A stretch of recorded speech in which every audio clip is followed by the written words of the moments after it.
Goeiedag almal, geestelike oorlogvoering is 'n werklikheid. En indien jy nie besluit om die volle wapenrusting van God aan te trek nie en ook leer hoe om elke wapen doelgerig en suksesvol te gebruik nie, gaan jy die stryd teen Satan verloor. Elke dag word die aanvalle van Satan en al sy magte teen ons net meer en meer intens. Hierdie waarheid word duidelik deur die Here uitgebeeld in sy woord as hy in Openbaring 12 vers 12 sê: Wee die bewoners van die aarde en die see, want die duiwel het na julle neergedaal met groot woede, want hy weet dat hy min tyd het. Nou hierdie vers dui glad nie daarop dat ons nou in sak en as moet gaan sit nie.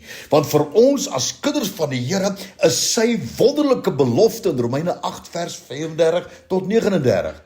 Maar in al hierdie dinge is ons meer as oorwinnaars deur hom wat ons liefgehad het.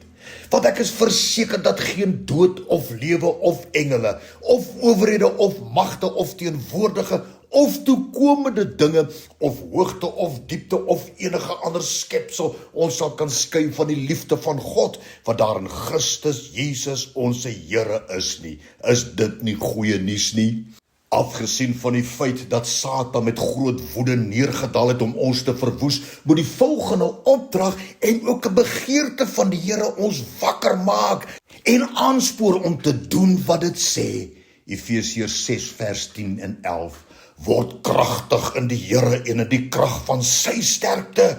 Trek die volle wapenrusting van God aan, sodat jy staande kan bly teen die liste van die duiwel. Weereens wil ek sê, ons het geen rede om in sak en as te gaan sit nie, maar ons moet opgewonde en bly wees, want Jesus bemoedig ons in Jakobus 4 vers 7. Onderwerp julle dan aan God, weerstaan die duiwel en hy sal van julle wegvlug.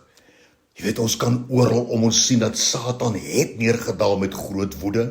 Almal van ons, al hoe meer en meer mense, is honger en dakloos, selfs in ons eie dorpe en stede. Oorlog en opstande kom oral voor. Verwoestende brande en oorstromings word deesdae die orde van die dag. En weersomstandighede is besig om te verander. Ja, en roof, moord en doodslag neem toe met rasseskrede. En weer eens, ons hoef nie vreesbevange te word nie, want Jesus het gesê in Lukas 21 vers 28, en as hierdie dinge begin gebeur, kyk dan na bo en hef julle hoofde op, omdat julle verlossing naby is. Met blydskap moet ons die Here vasgryp soos nog nooit van tevore nie. Ons moet met entoesiasme en durf die wapens van God se wapenrusting suksesvol begin aanwend teen al die magte van duisternis. Efesiërs 6 vers 10 en 11 weer eens, word kragtig in die Here en in die krag van sy sterkte. Trek die volle wapenrusting van God aan, sodat jy staande kan bly teen die liste van die duiwel. Daar is sommige van ons wat op hierdie oomblik dinge in die gesig staar, wat jou toekoms kan bepaal. Word kragtig in die Here en in die krag van sy sterkte. Ons kinders en jong mense word wreed aangeval en bedreig deur die bose. Word kragtig in die Here en in die krag van sy sterkte. Baie van ons smag na deurbrake in ons lewens. Word kragtig in die Here en in die krag van sy sterkte. En ja, die duiwel het na julle neergedaal met groot woede, maar word kragtig in die Here en in die krag van sy sterkte. Weerstaan hom en hy sal van julle wegvlug. Die woord van die Here is soos 'n swaard wat die Heilige Gees vir jou gee om die stryd teen die magte van Satan te voer. Dankie vir u woord. Dankie vir die Heilige Gees krag in ons en ek eer u vir u nabyheid en dat u altyd met ons is.